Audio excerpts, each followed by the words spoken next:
প্রত্যেক দিন হাজার হাজার ভোট হাত পাকার পক্ষে বৃদ্ধি পাচ্ছে। আমি কন্টিনিউ এই গাজীপুর 3 আসনের মানুষের উন্নয়ন অগ্রগতি, মানুষের সুখে দুঃখে আমি মাঠে আছি, গণমানুষের সাথে আমি মিশে কাজ করছি। একেবারে করোনাকালীন থেকে নিয়ে আমি এই গাজীপুরের, শ্রীপুরের এবং সদর উপজেলার প্রত্যেকটা মানুষের দুর্দিনে সুখে দুঃখে আমি আছি। সেই সুবাদে যখন আমাকে পীর সাহেব চরমোনাই হাত পাকা প্রতীকে মনোনয়ন দিয়েছেন, তখন থেকে একটি আলোচনা এই 3 আসনে শুরু হয়েছে এবং আলহামদুলিল্লাহ বিশেষ করে মার্কা হাত পাকা পাওয়ার পর আমরা যত দিন যাচ্ছে আমার মনে হচ্ছে যে প্রত্যেক দিন হাজার হাজার ভোট হাত পাকার পক্ষে বৃদ্ধি পাচ্ছে এবং আমার মন বলছে এবং আমাদের জনগণের কথা এবং সাধারণ জনগণের কথা যে ইনশাল্লাহ এই গাজীপুর 3 আসনে হাত পাকা বিপুল ভোটে বিজয় হবে।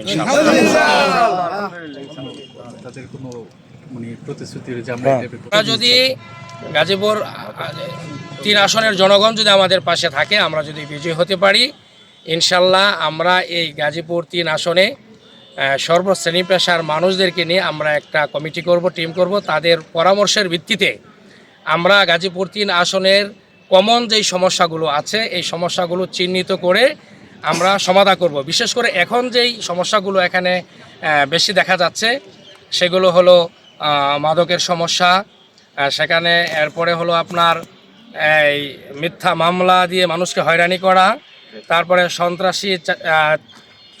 সন্ত্রাসী চাঁদাবাজি এবং বেকারত্বের যে অভিশাপ, এই অভিশাপ থেকে আমরা এই গাজীপুর 3 আসনের বেকার ভাইদেরকে, যুব সমাজকে ইনশাল্লাহ আমরা মুক্তি দিব এবং উন্নত স্মার্ট এই গাজীপুর 3 আসনকে আমরা গড়ে তুলব ইনশাল্লাহ।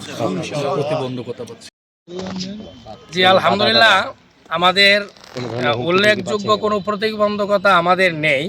বাকি মাঝে মধ্যে আমরা শুনতে পাই অনেক কেন্দ্রে বা অনেক এলাকায় আমাদের সাথে যারা প্রতিদ্বন্দ্বিতা করছেন 2-1টি দল হয়তো তারা মাঝে মধ্যে আমাদের কর্মীদেরকে বিভিন্নভাবে ভয়ভীতি দেখানোর মাধ্যমে বা বিভিন্নভাবে হয়তো তারা বলে যে তোমরা যতই চেষ্টা করো পাস তো আমরাই করে ফেলবো, সুতরাং লাভ নাই। এই জাতীয় অনাশ্বাসিতমূলক যেটা নির্বাচনী আচরণবিধি লঙ্ঘন, এ জাতীয় কাজও আমরা আমাদের প্রতিপক্ষদেরকে দেখতে পাই, মাঝে মধ্যে আমাদের কানে আসে এরকম নিউজ।